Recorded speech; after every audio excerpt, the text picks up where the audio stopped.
Good evening. You're locked into another episode of the Red Sea podcast. And today we've got a big one, the grudge match, one of the biggest matches in the Premier League, Chelsea versus Liverpool. Liverpool rolling to town, looking to get ground back on Manchester City, who went 1-0 against Brentford. Liverpool dropped points against Leicester, and Chelsea were held against Brighton after a 91st minute equaliser by Danny Welbeck.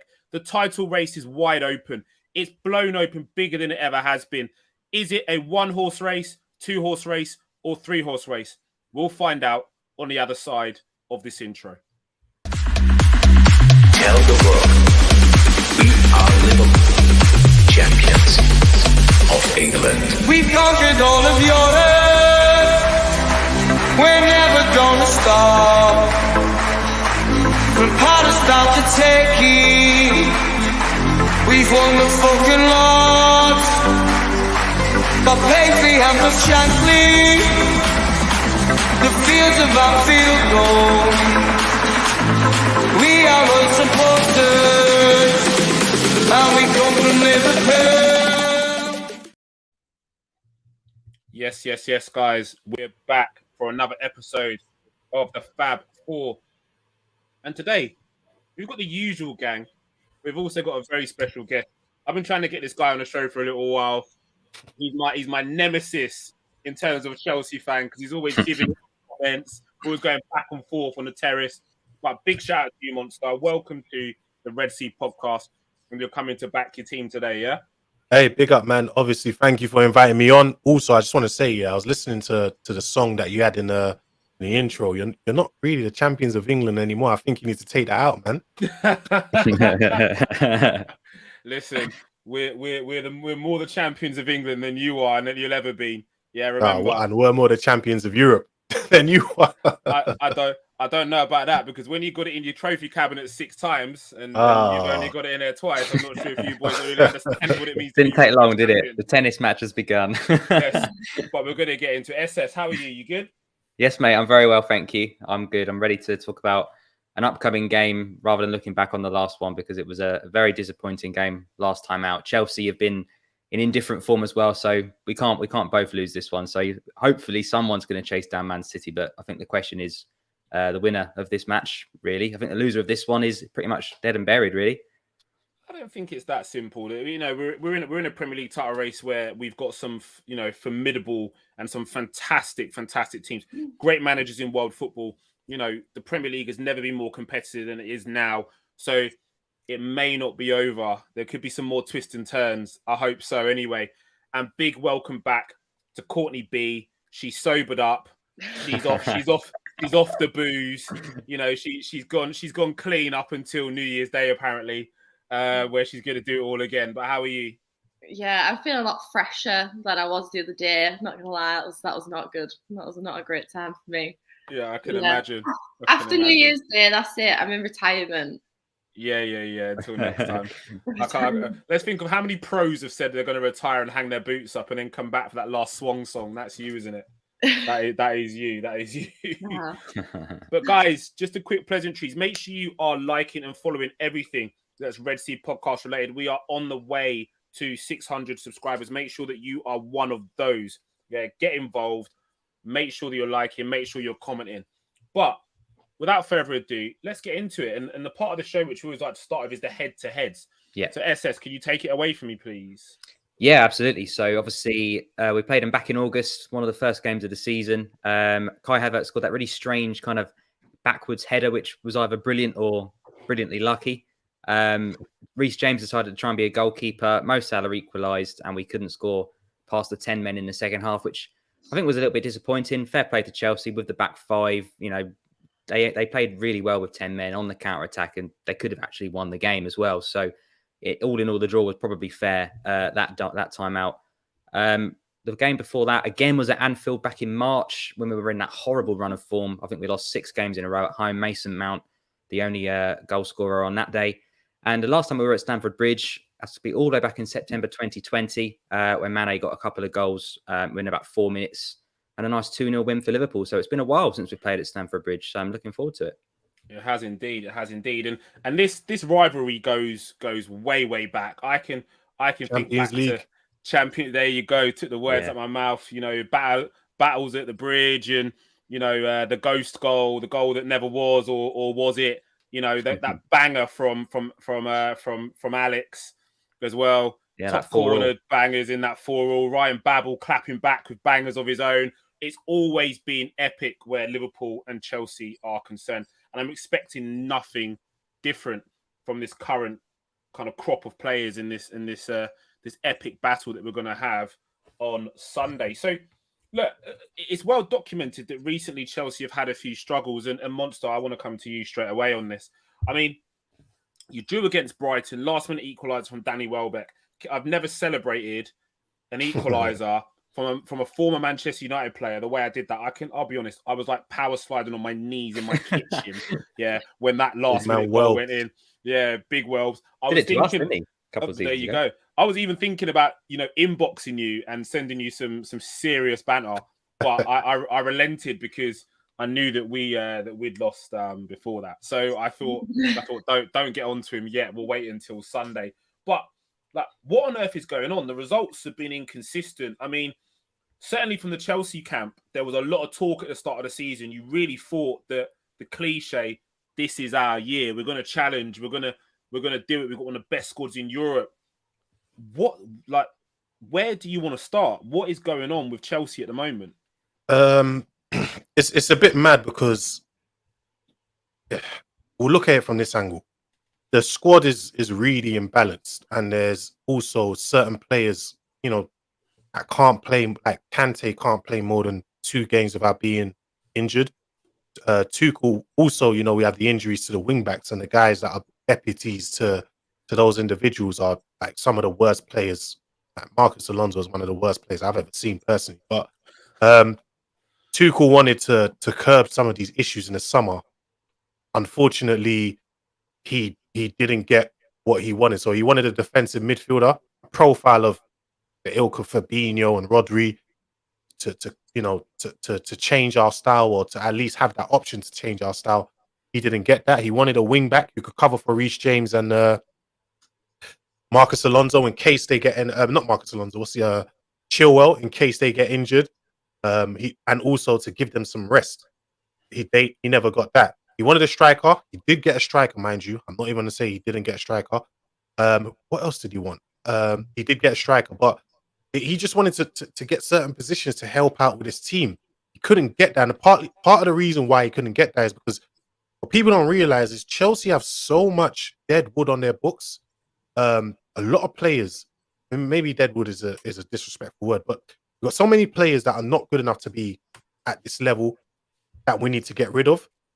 But because we can't get rid of them, and we can't even loan them because of how high their wages are, these guys have to come back, and we're forced to kind of just give them a squad number, because you're not really going to pay a guy 150, 200 grand a week to just sit at home for a whole season, are you? So we're forced to use these guys. And some of these guys include Ross Barkley, Marcus Alonso. Who else is there? There's a lot of them. And we have a lot of them out on loan. The board need to get rid of these players. The problem with the Chelsea board is we want to get every penny possible for every single player. So this is why you keep seeing us give contract renewals to the likes of Batshuayi, to Bakayoko, to Kennedy. These guys should, their contracts were up, and we renewed their contract for another year just so we can get some kind of transfer fees for them. But no one's buying them, so it's just like, why are you renewing them for another year? So it's just a continuous cycle that Chelsea have been doing over the years, that's coming to haunt us. And also the biggest issue of them all is if Kante's not playing, there is a gaping hole in our midfield. There is we have to protect certain players, i.e. Jorginho mainly. And in order to protect him, we've got to play 3 centre-backs. People think we just play 3 centre-backs because that's what Tuchel wants to play. That's not true. We have to protect Jorginho. If you watch him play most of the time, he's defensively, he's really bad. He's really, really bad. Even if you watch yesterday's game, when they bypass him or they take the ball off him, he's usually pointing to another player to go and pick that player up because he doesn't have the legs to chase after them. So we've got to protect him in that sense. And because we got to protect him, we're kind of we are taking a number out in our attack to put in defense to protect him. So Tuchel's getting the best out of these players that he can, but these players have a ceiling. We've seen it with Sarri, Conte, even Lampard. You can only take these players so far. Sometimes you've got to move on to the next level. You saw it with Liverpool. Brendan Rodgers got you lot to almost, challenging for the Premier League when Klopp came in. That's the, Klopp took some of them to the Europa League final, but that's as far as he can take them. Sometimes it's time to just move on to the next level. Get rid of a lot of them, bring in the new talent and start again. I'm not saying get rid of the expensive attackers. I'm just saying it's in midfield and defense. Chelsea need to fix. When you fix that, you will get better production out of these attackers. But until then, it's not really going to happen. We're going to continue to struggle. It is what it is. Top 4 battle with it. So you made some really good points there, and SS, I'm going to come to you.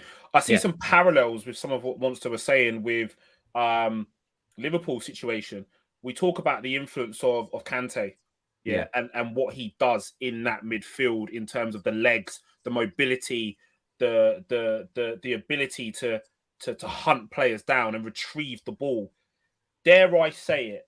And I don't want to open the can of worms that I think I'm about to open, the Pandora's box. But the Gini Wijnaldum debate has raged again after the loss to Leicester.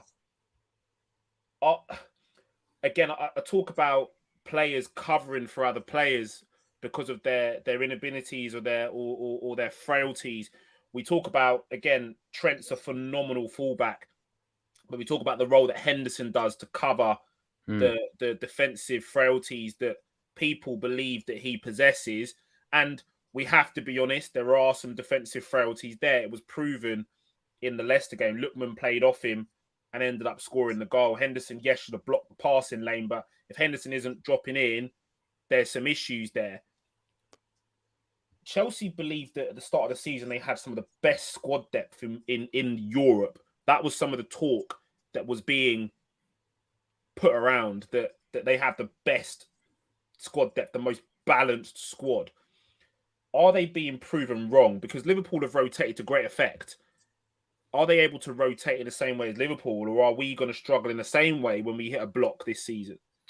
I think on paper, Chelsea do have one of the best depth squads. That's why we saw last season during COVID that they got to the Champions League final alongside Man City, probably the deepest, best squads in Europe. Both made it to the final of the competition. But what Monstar was saying was spot on. I think Kante really is the key because you see how important he was to Leicester when they won the league. We saw how important Kante was to Chelsea when he moved there and won the league.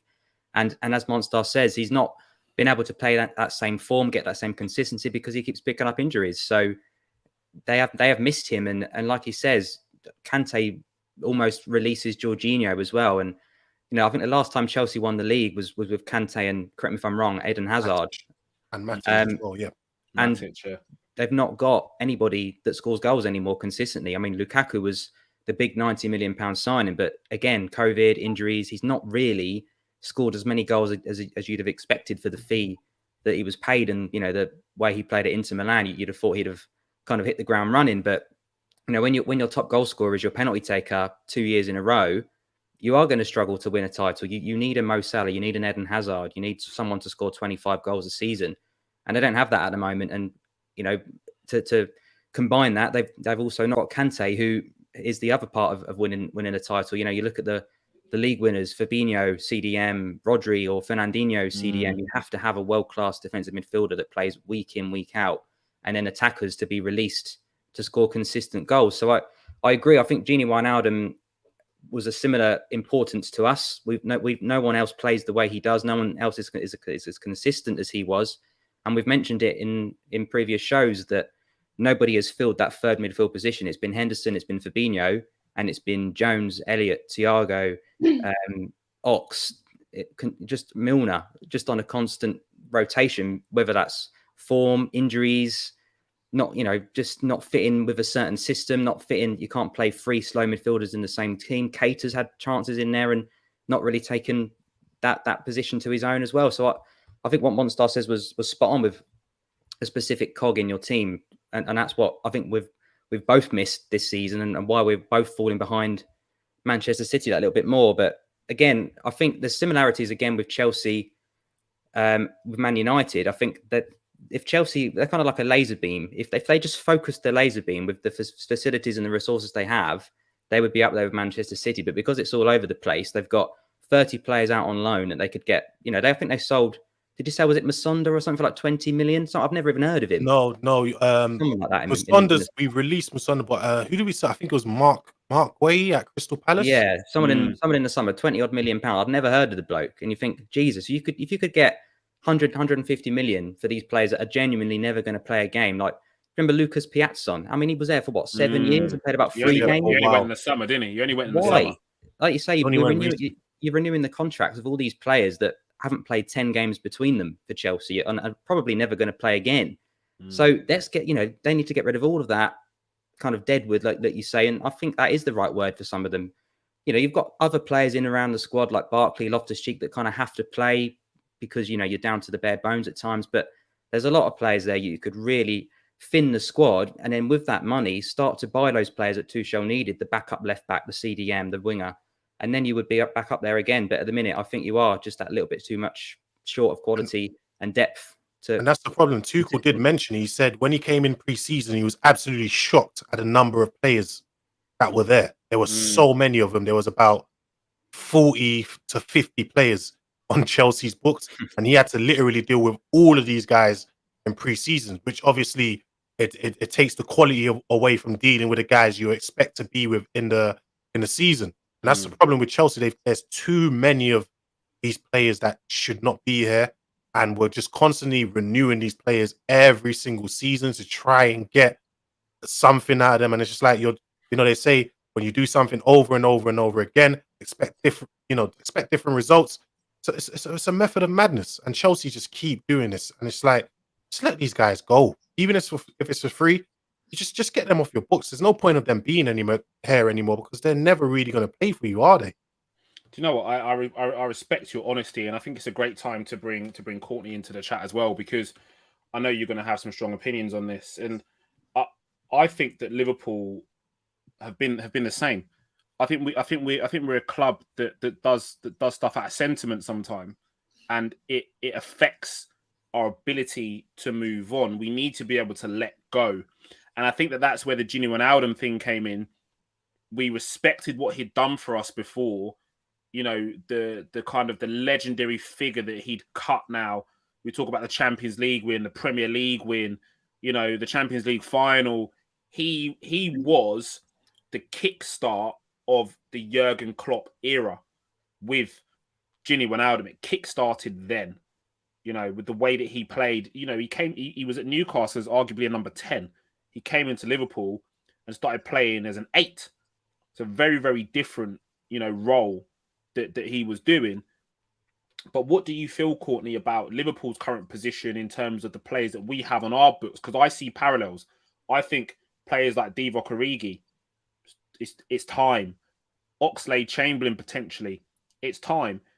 Keita, it's definitely time. Like, do you know what I mean? Do we find ourselves in that same position at Chelsea where we're just renewing contracts to try and suck any element of value from these players?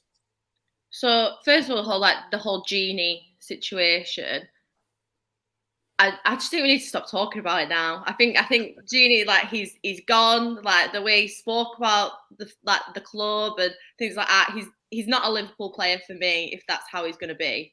Because I think we're quite like a loving club in a weird way, especially with our players quite sentimental, like you said, like with like Divock and things like that, the things that he's done for the club and how he is as a person. We're not wanting to get rid of that, but it is obviously football and ability and things like that. But Klopp's come out and said that he doesn't want to get rid of him. So there's obviously a reason, and it can't just be because of that. So I think we don't see everything that goes on behind the scenes. We don't see them working in training, things like that.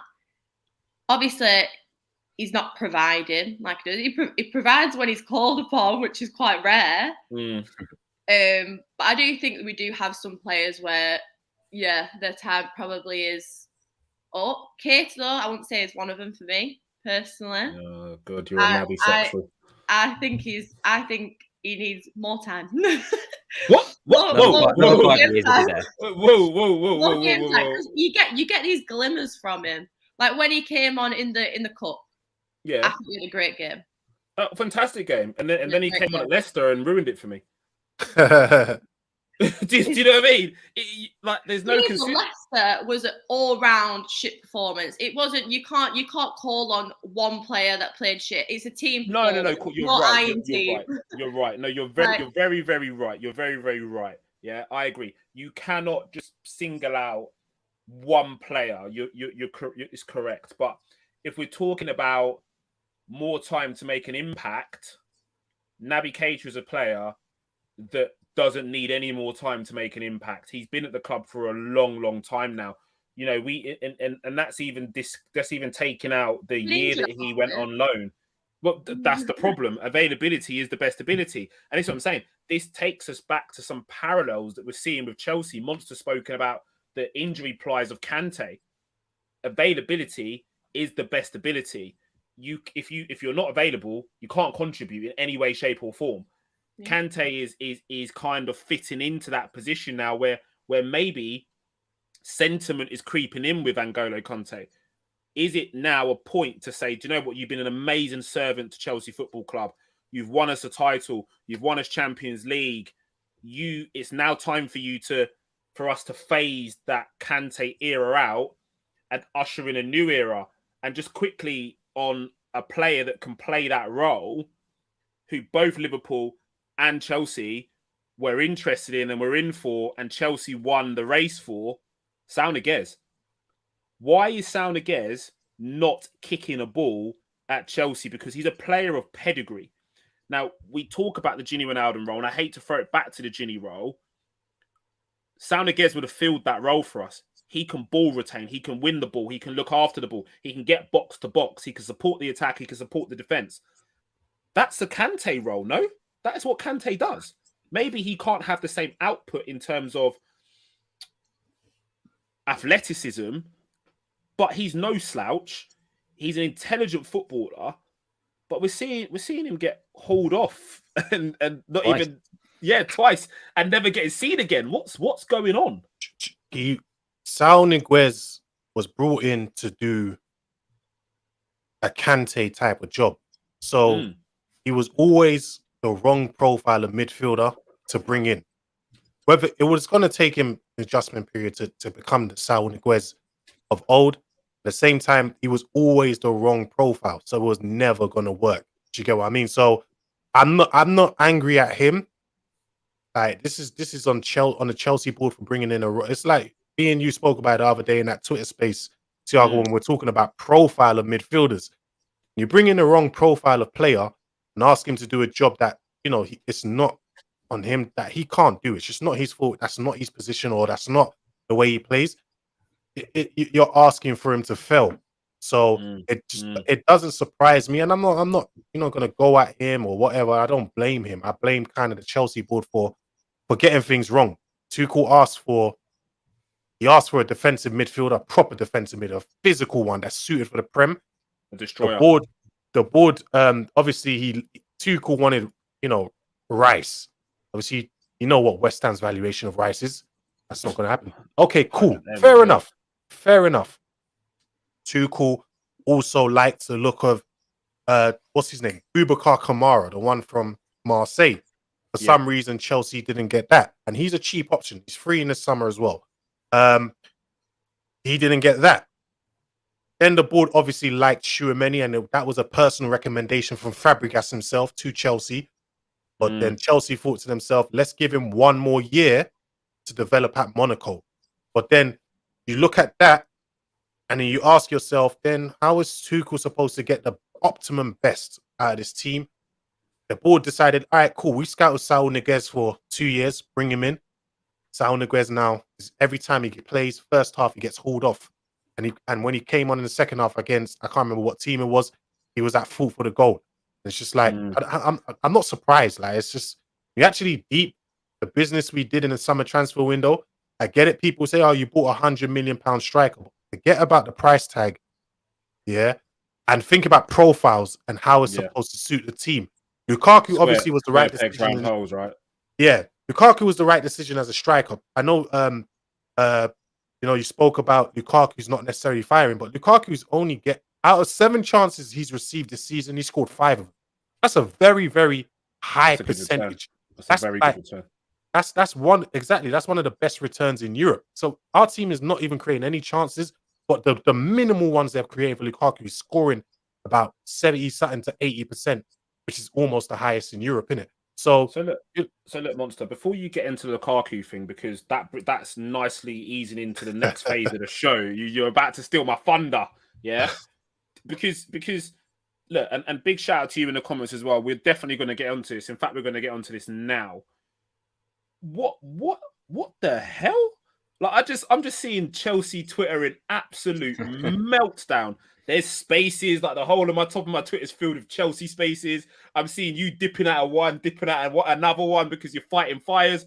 Like, as a big Chelsea fan, for us guys, they call them top reds. So I'm going to refer to you as a top blue, like the top, the top Chelsea, yeah. What the hell? And excuse my French. What the fuck has just occurred in the last 24 hours with these Lukaku comments? Because it's wild. Like it's wild, and we kind of touched on it before the start of the show, the media spin and so on and so forth. But I'm not buying it. There's something not quite right in that with the board, with Tuchel, with Lukaku. There's a disconnect there for him to be coming out and making these kind of comments. And Monster, before you go into it, I just want to go to the other guys quickly. SS, how much do you know about this? And Courtney, how much are you aware of this? Because if you look at your Twitter line now, you'll see it's in free-for-all. Chelsea fans there's tears, there's arguments, there's people are waging war. I'm even going to get Monster to pull up to read out some of these comments. I want to know what really cracking with the Chelsea thing. But how much do you guys know of this? I've just seen that he said that he misses Milan, that he doesn't want to be at Chelsea. That's big. That's big revelation from a player you spent £90 million on in the summer. A player who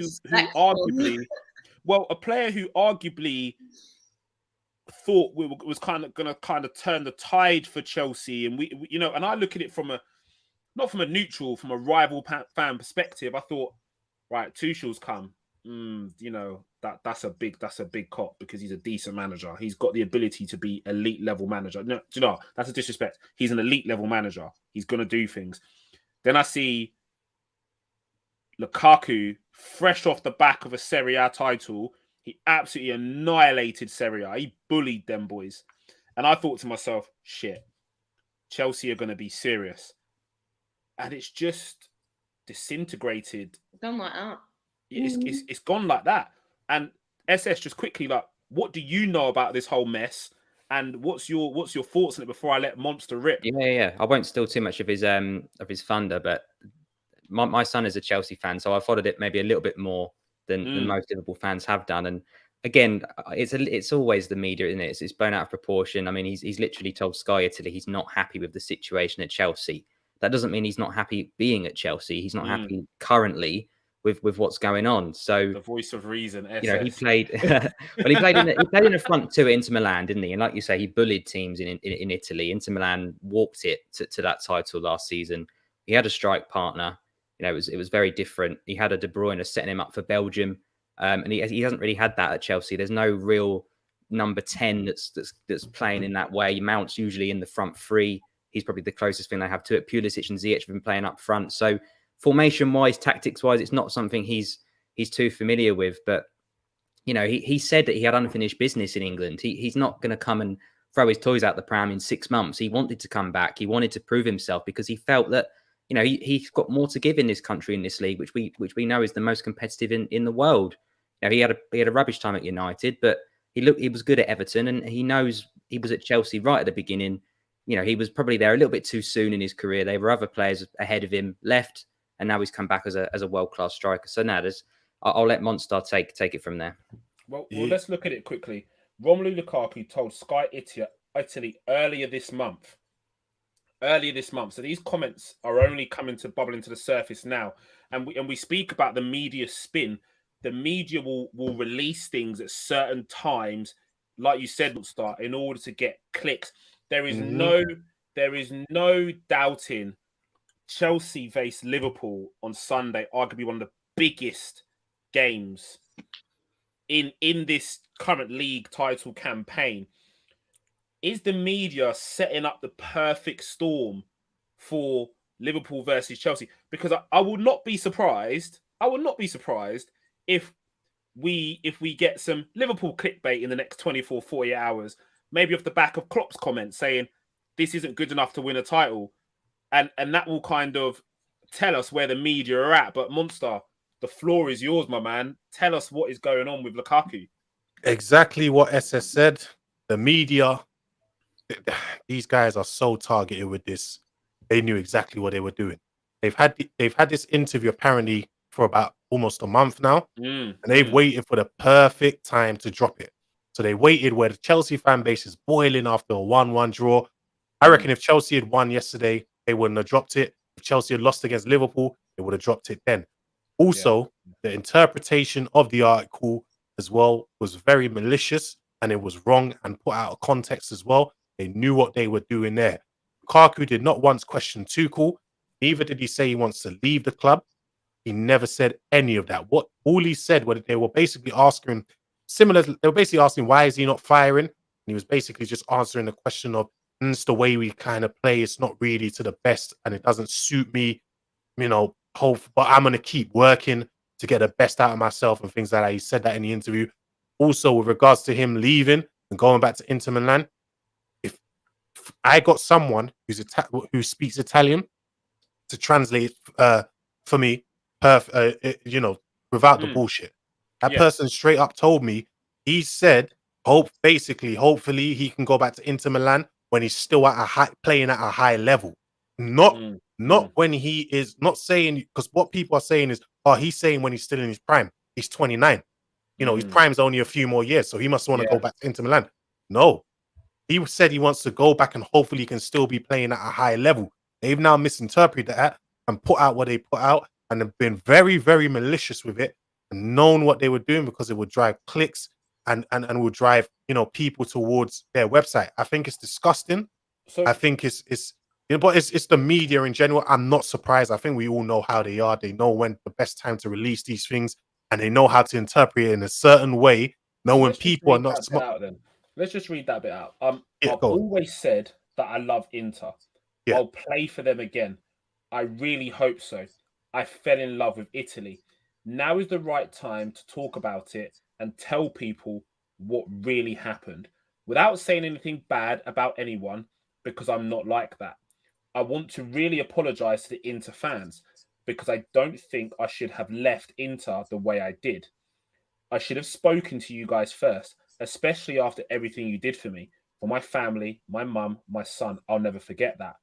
I hope from the bottom of my heart to go back to Inter and not at the end of my career, but when I'm still good enough level to win more trophies. That to me is saying, if that was all right. So Mohamed Salah. If he was, because he had a good stint at Roma, he knows that we know he has love for Roma. When he absolutely annihilated them in that Champions League, the hands are like, guys, I'm so sorry I've had to do this to you. Yeah. Apart from, and then you look at the flip side, when he destroyed you boys with an absolutely banging goal, the shirt was off. I was running into the fans. Do you see what I'm saying? There's respect there for Roma. If I was reading that as a Liverpool fan about Mohamed Salah, I'll be rolling up outside his house right now. Okay, you know what I mean? Can I put context into this? Yeah, go on. I want you to, of course. When Chelsea signed Lukaku in the summer, he put it out on his Insta story. I will explain the situation to the Inter Milan fans. So he was telling the Inter because he left quite abruptly.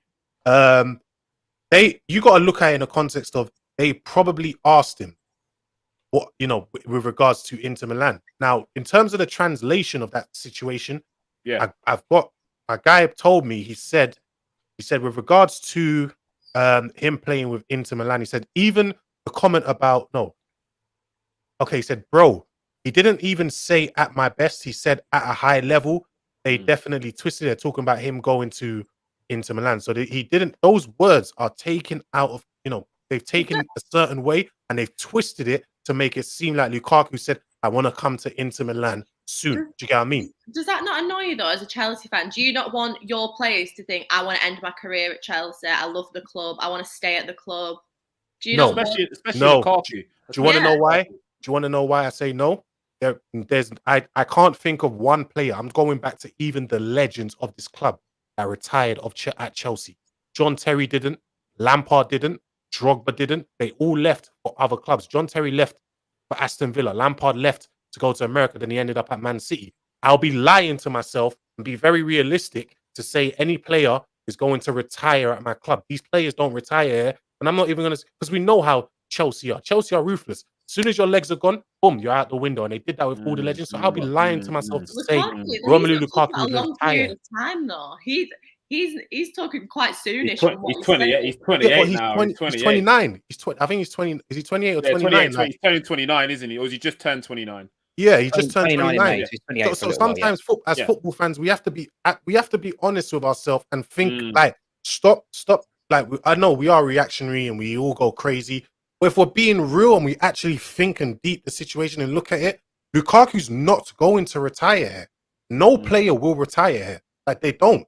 Like, our legends, our biggest legends, never retired here. So why do we think any other player is? Like, it's the fact that he basically wishes that he'd stayed. I mean, the thing for me wasn't Inter Milan in an absolute hole, and that's why Conte left financially. So they had to sell someone, and the person that they were selling was, the richest team were interested in Lukaku. They knew they could fleece him for the most money. They got Hakimi to PSG. They probably made 150, 160 million pounds on two players without decimating the rest of the team. So I think he had to leave abruptly because Inter had no choice. So I think he felt that maybe he could have left, as Monstar said, with a bit more to the fans. Maybe, he wasn't there particularly long. He went there, was it 2 years he was there, won a league, and then he's off again. So I understand his comments. He's got love for a team that kind of picked him up off the floor.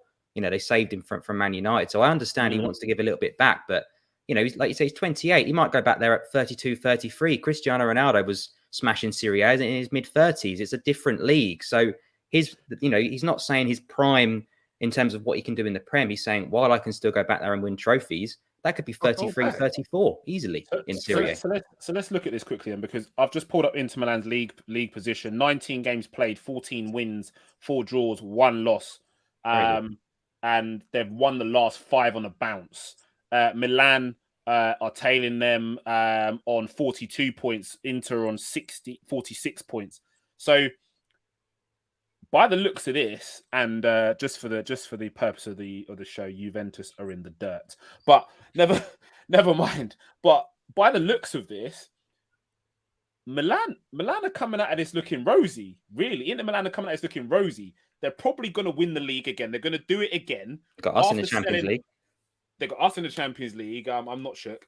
But they could potentially go back to back in the league title, in the Scudetto, after selling arguably their best player in terms of striker and one of the best auxiliary wing backs in world football to PSG. And the manager too, don't forget that. And losing the manager as well. Yeah. So Milan are kind of vindicated in their decision. And the reason why I bring this up, surely this is music to the Milan's fans' ears. This is because Milan have got fans, but don't forget they got ultras. It's different over there. It's different.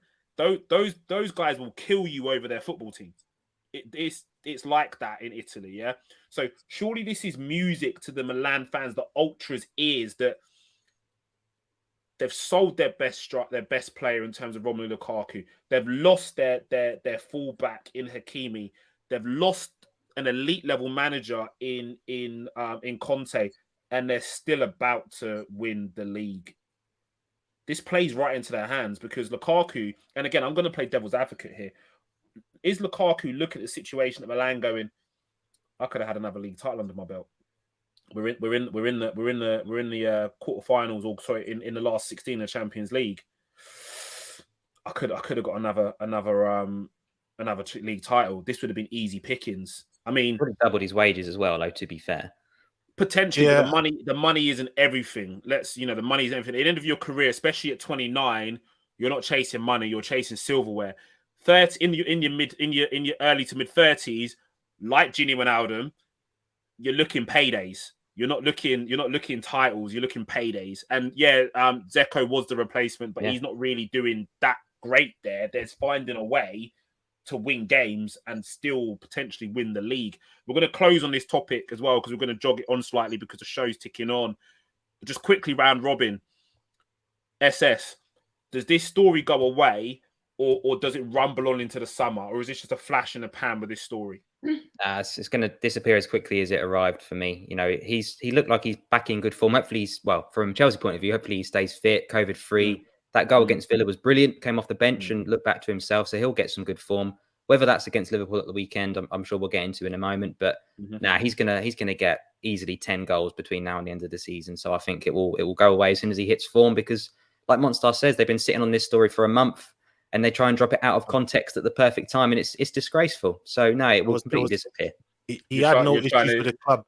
He had no issues with the club. You're trying to get dad points, SS. You're trying to get dad points.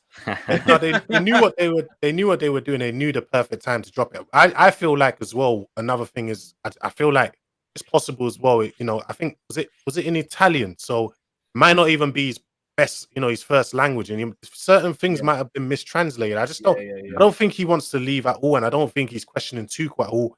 I was listening to Chelsea's, tier 1 journalist Matt Law, and he even said like Lukaku and Tuchel have already spoken about. So it's very likely that Tuchel already knows about his interviews and already probably seen it beforehand. And there's nothing there, but the media is trying to create a storm. So the fans are just going crazy. Courtney B, does it ramble on into the summer? I think it depends on the form from Chelsea. I think if they carry on just going, giving away points in 91st minute, then I feel like it could ramble on, because I feel like people just love to take the bait. Okay, I'm gonna just to close this part of the show, I'm gonna throw one thing out there. It rambles on into the summer. The reason why it rambles on into the summer is because of Haaland, and we'll leave that there. We'll leave that right there. So we're gonna move on to the next part of the show.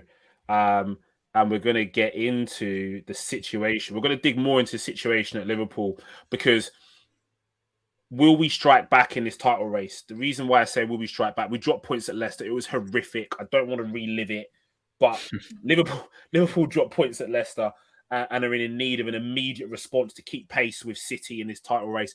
We need to hang on to their coattails. SS, I'm going to come to you. No, excuse me, Courtney, I'm going to come to you first on this as well. Are we going to get a response from Liverpool at the Bridge against Chelsea? This is a must win. Make no mistakes about it. And do you know what? It's a must win for Chelsea as well. Yeah, this is a must win. Will Liverpool respond? 100%.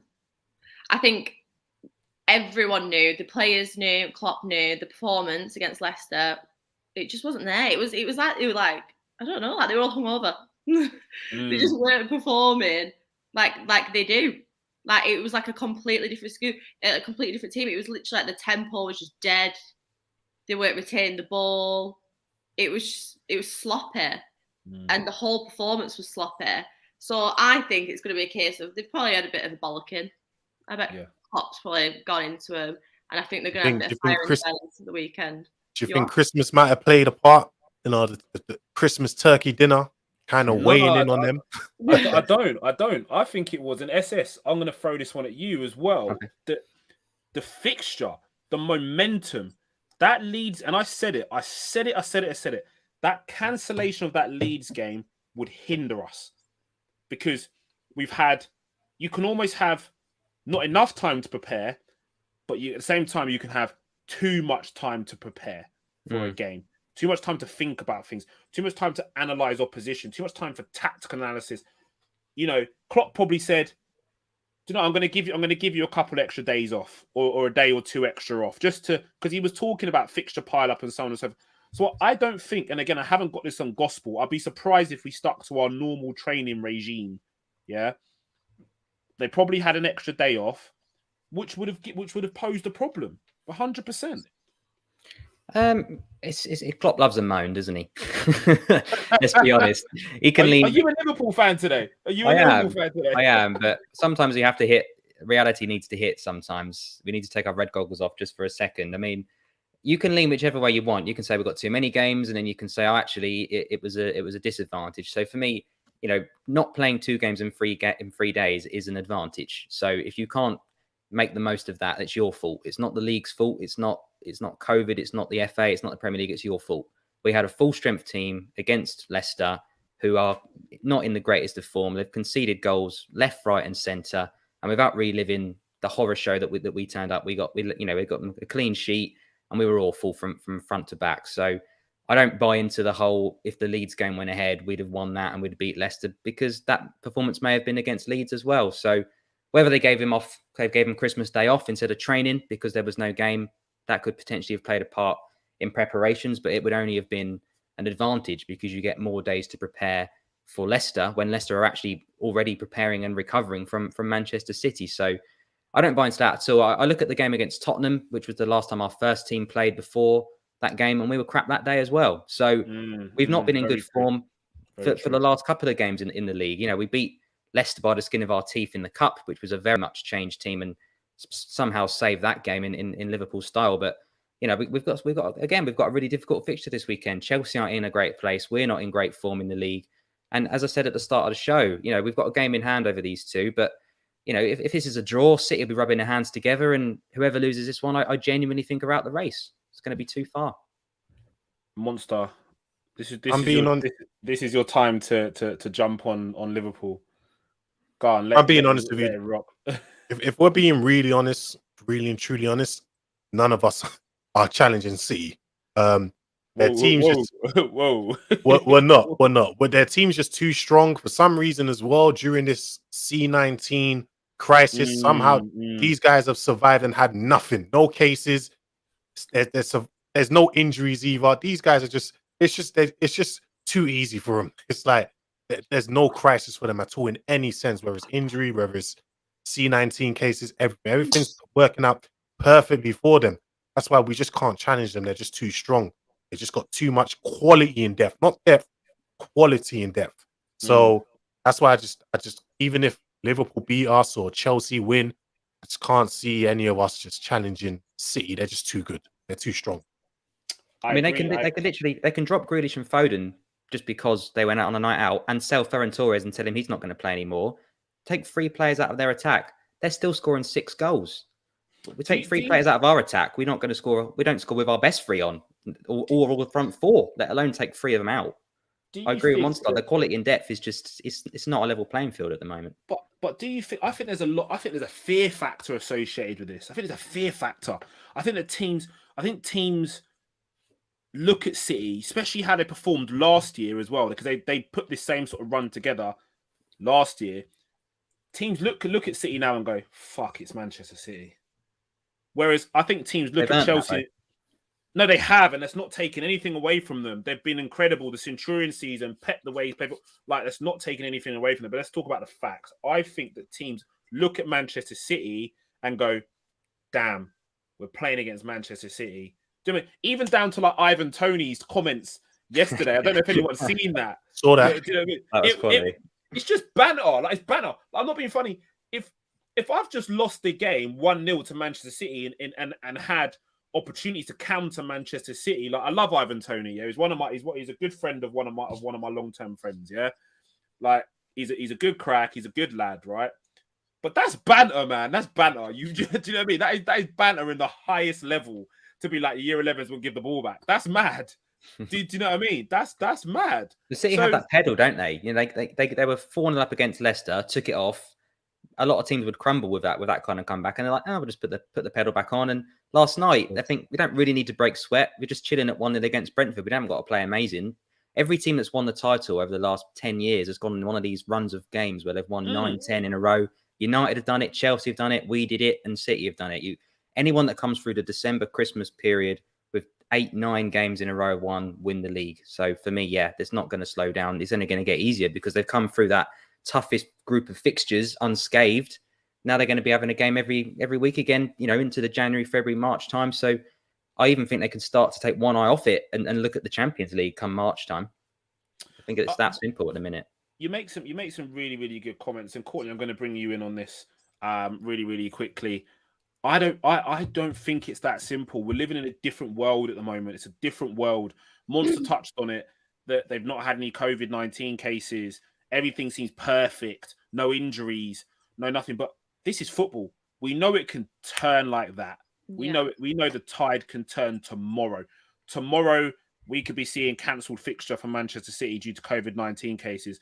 Season before last, or last season, they had their whole training complex shut down because of COVID-19 cases. Now, I'm not sitting here saying that we need to rely on COVID-19 for anything to happen for us to win a title or to even get close to Manchester City. That's not what I'm saying. What I'm saying is that football has a mysterious way of working itself out to the detriment of some and for the better of others. That's just the way this game works. Liverpool need to be better at killing off bottom tier opposition. Let's be very clear. We're dropping points against, and it seems like a running trend that we drop points against bottom tier fodder. Like, it does my nutting. It's embarrassing. We'll go to the bridge and we'll play the best football we ever played. We'll play the best football we've ever played. It'll be scintillating. It'll be front to back. There'll be passing, moving. There'll be rotation. The front three will be on form. We'll slap a couple of goals. Do you know what I mean? It will look like, wow, Liverpool. And then we'll go to Brighton and decide we're going to have a meltdown, or we'll go up against an average Leicester team, which is a makeshift back four of Amati and Ndidi, and we can't break that down. The inconsistency is what kills us. I mean, you did have a couple gilt-edged chances in those games, though. Like the Salah chance, I just don't know how. I have no idea how he missed that. And the Mane chance, they've got to score that. And the players of their caliber, they normally put down the back of the net. I just think that was a day where they were just, I don't know, they were just off that day. I don't know what happened. But this is the thing. City don't have those days. Yeah. They don't. Or if they do, we have 3 of them. Their day will come. Their day will come. And oh, will it be enough though?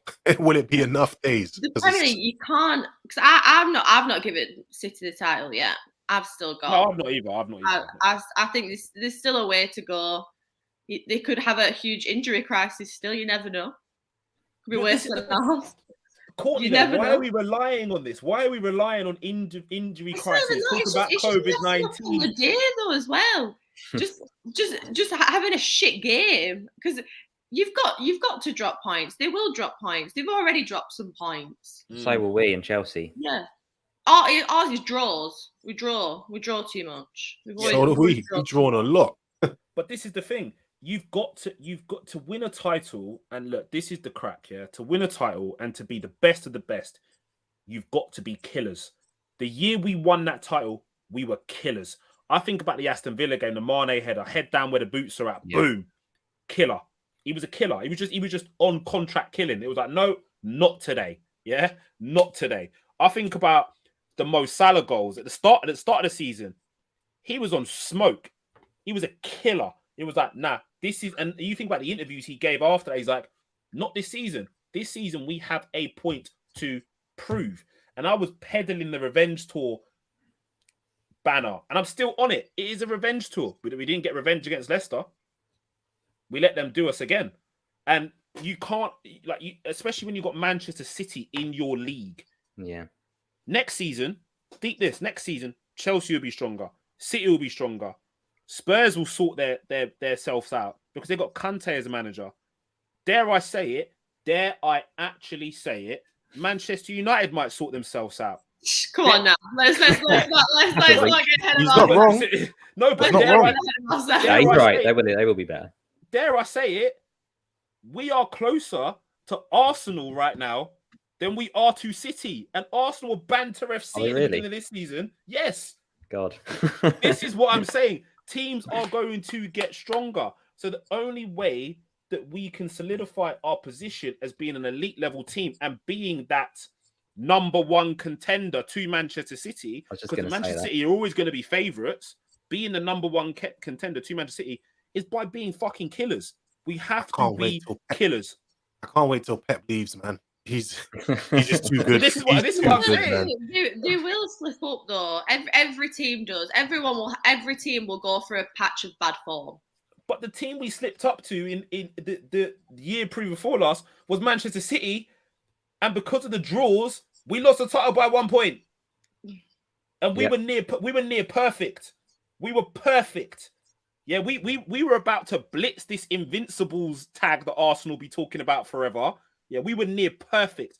And the one team that we lose to is Manchester City, and they go on and win it. It's fine margins. You've got to be hitman and kill these fuckers off, because if you don't, they just take the piss. And that's what they're doing. They're taking the absolute piss. Well, you've got City Chelsea on the 15th of Jan as well, so big chance. That's a big one. I've never seen dominance in the league. Like even Fergie didn't dominate. I know he won so many titles, but his teams weren't dominating the league with the way Pep has been absolutely just annihilating his Premier League. He's making it look stupid. It's a joke. It's a total joke. It is a total joke. But like I said, we're not out of it. We're not out of it. The league isn't over. It's not thrown away. Anything can happen. But I'm just trying to be very realistic. It's going to take a random act of God for this tide to change. Breaks out in Manchester City's training ground. This is what I was saying. So for this tide to change, right? Let's jog it on really, really, really, really quickly. Expected lineup for Liverpool. Like, we don't know. I think we'll probably find out tomorrow about Thiago's fitness. But give up with him, honestly. No. Leave that for another day. No. But if all is fit, and we'll quickly run around the room, and then Monster, I'll come to you on Chelsea's expected lineup as well. Interested in that. it's got to be for me. Jota left, Jota wide. Firmino, Salah, Thiago, Fabinho, Henderson. Obviously, Tsimikas is going to play because Robbo is suspended. Yeah. Verge. I'm going with Konate. And then Trent. The reason why I go with Konate is the athleticism. Lukaku is going to try and play off. If Joel plays, if Lukaku plays, he's going to try and play off Joel. Yeah. Not Virgil. He's not going to want the Virgil smoke. Yeah. He's not going to want that battle. Yeah. So he's going to try and pay off Matip. But if we play Konate and he tries to play off Konate, he's going to get a shock because Konate is an absolute beast. Yeah, so he'll be like, okay, let's go. Oh, so, when he came on in the cup, I was literally let's go. Yeah, let's go. So that's how I think we'll line up. SS, go on. I don't think Thiago's going to go from not in the squad to in the first 11. Naby came on for Ox about the 55th minute against Leicester. Didn't play particularly better, but I think he might get the nod this time round. And if he has a stinker, then Ox will probably replace him on the hour mark as well. So I think it's going to be very similar to the Leicester lineup. I agree with you. I'd probably drop Mane. I don't know if he will. I think he might stick with the front three again. Potentially bring Bobby in for Jota in the middle, but very rarely does he drop Mane or Salah for a big game. But I would if I was him, as you said as well. So I think it's going to be very similar to the Leicester team. Probably Keita starting, and then Jota and Firmino is a flip of a coin for me. And I'd probably stick. I think he'd probably stick with Matip as well. Matip played very, very good against Leicester. He did play really well, mate. What? This, just quickly. That run. I'm gonna say it annoys me, bruv. Just shoot. Yeah? just. When are you just gonna shoot? Because you're skinning everybody to then try and slip a man in. Just shoot, please, and actually. Just make my season. He could have had 2 or 3 goals by now. I want to see a celebration though. Yeah, he could have had 2 or 3 goals by now. I need to see that in my life. This is what I'm saying. Yeah, but Courtney, starting lineup, go. I'd probably go same as SS, and okay. I'd probably say Matip. I don't think he'll put Konate in. Thiago, if he hadn't played, I doubt I think he'll probably start with Kate because I thought the Ox had a bit of a stinker. Don't think he really got involved. Could hardly tell he was on pitch, to be honest with you. Mane, not having a good time at the minute. He just seems off. He's losing the ball. Yeah. He's not making the right decisions. Yeah. But whether or not he'll actually drop him, I don't know. Yeah. But that's I feel that like it might be sentiment one of thing, them isn't it? where, I don't know. I don't know if it'll be one of them where he's kind of like he just needs to get back into the swing of things a bit more. If he gets that goal, he's got that confidence, he's got the momentum then to go into the next game. I don't know if he's just biding his time with him or if he's going to be more brutal and be like, look, you dropped. But I'm excited to see Bobby. I want to see Bobby. I want to see Bobby. Monster, just quickly, the Chelsea lineup. How do you think you guys are going to line up against Liverpool? It's a tough one because we just lost Reece James. I believe we lost Christensen. Did we lose anyone else? Obviously, Thiago Silva's out as well. There's a lot of injuries in the team. I think it will be in defense. Obviously, Mendy in goal. Defense will be Aspi, Chalobah, and Rudiger. That's most likely the team. Our left wing back, obviously, it's Alonso because Chilwell's out. And our right wing back, I think it's going to be Pulisic. Oh, really? Okay. Yeah. I think it's going to be Pulisic. I think Where's Hudson-Odoi? Where's Hudson-Odoi? Hudson-Odoi could play left wing in this game again. Tuchel's been using him at left wing for a minute now, so there's a possibility that he'll play at left wing. If not, we could see a Mount and Lukaku kind of up front, Kante, Jorginho, Kovacic in midfield, and Callum Hudson-Odoi at left wing back. Still sounds pretty strong. Yeah, that's the only probably that's probably if Pulisic is not used, that will probably be what happens. It's strong, but it still sounds very makeshift, doesn't it? It is very makeshift. This Chelsea team is very, very makeshift. A lot of players are playing positions that they don't usually play. Like the fact that you mentioned Pulisic in a fullback or like wing back role, I was like, what? Like I've never seen the kid play there. That's why I was like, what about Hudson-Odoi? Because I remember Hudson-Odoi was getting minutes in those positions. So I thought maybe if you've got to stick someone in there, he would be the most natural. Or you bring in maybe another centre back to go into that 3, and you play Aspi out there and sacrifice the element of pace, because again it'll be more natural to him. But that just kind of compounds the imbalance of the squad and the frailties that you have. You're constantly thinking about that Jorginho position. You couldn't put Aspi in the white wing back position where he would probably be comfortable because he's got an engine. He just hasn't got the pace. Yeah, he's super fit. He just hasn't got the pace. But if you play him there, Jorginho is getting exposed for 90 minutes. So Jorginho gets exposed a lot. Like it's nothing new. It's been happening for years, and because it's not his fault. People should not take it. I'm digging at him or whatever. Just lacks the athleticism and the legs to be able to get up and down in the Prem. This league is not really suited for him, if we're being really, really honest. Yeah, is Kai Havertz not in with a shout, or is he still coming back from? He's still coming back. Yeah, he's still coming back. He had COVID, so he's still coming back. Gets COVID every other week. Yeah, this is his second time. As well. Yeah. That's mad, guys. The show's been absolutely epic as we draw to a close. The bit of the show which SS loves, I hate, and I'm sure Monster's going to enjoy this as well. And yes, I will be clipping it. Score predictions. Monster, as you're the guest, we're going to come to you first. Give us your score prediction. If you're brave, give us the goal scorers as well. Ooh, score prediction. I don't want to hear no big 4-4, no safety business. I don't want to hear none of that. 2-0 Liverpool. It's 2. I actually go 2-0 Liverpool. Wow. I don't usually predict teams to beat Chelsea, but in the position we're in the mud. It's really bad. At the bridge as well. At the bridge as well. Wow.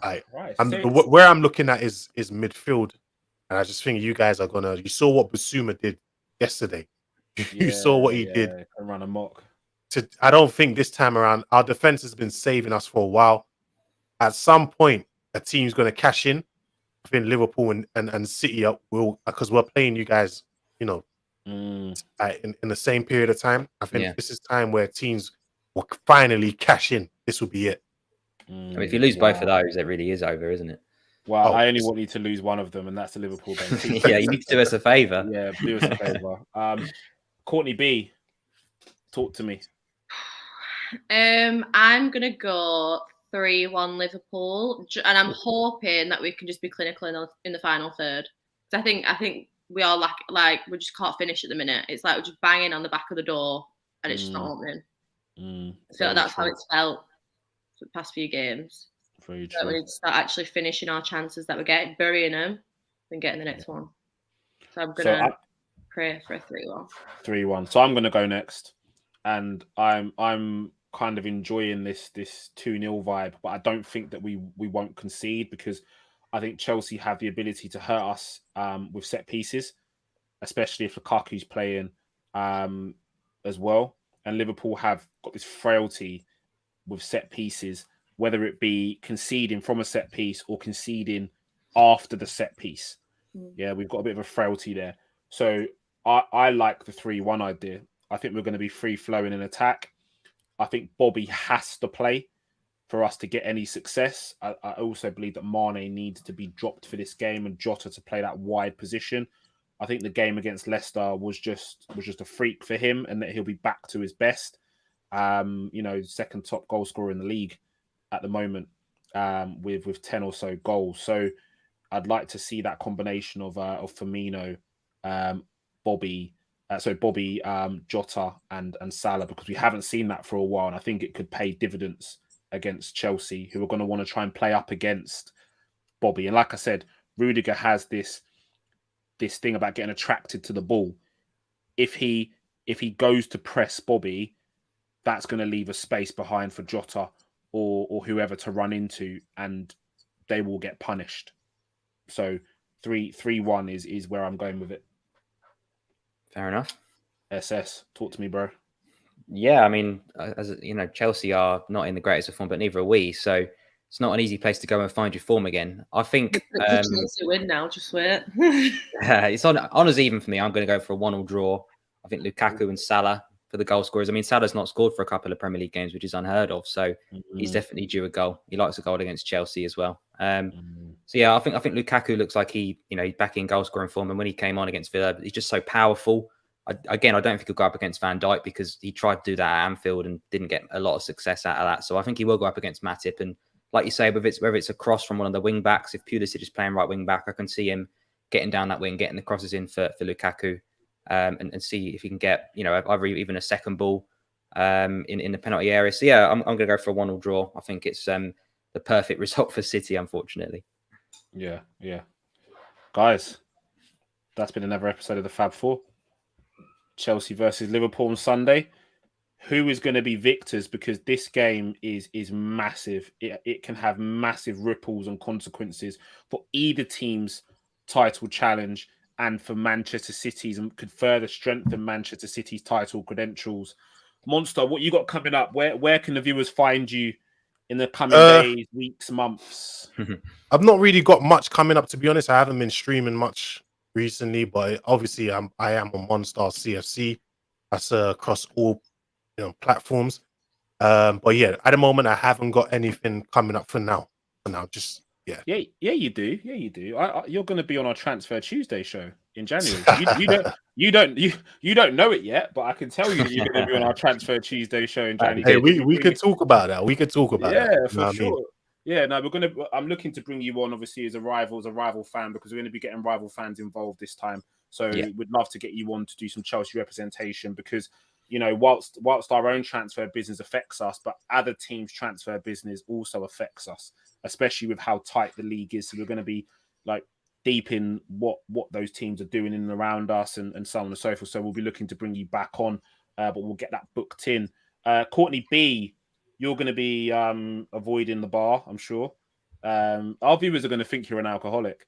Honestly, I know you painted it like a well bad picture. I'm not an alcoholic. You just love a drink.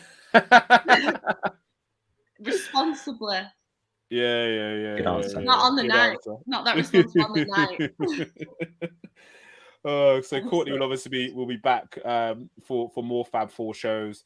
as well over the course, and also getting involved in our Transfer Tuesday shows as well, because we've got some epic stuff coming up for Transfer Tuesdays where the Red Sea podcast is concerned. SS, Yeah. is this relentless schedule about to ease at any point? Because we've got a lot of shows booked in, man. It's just a lot of games, and then the transfer in January as well. So there is a few coming up, like you said. We'll be Red Sea full time in on Sunday after the game.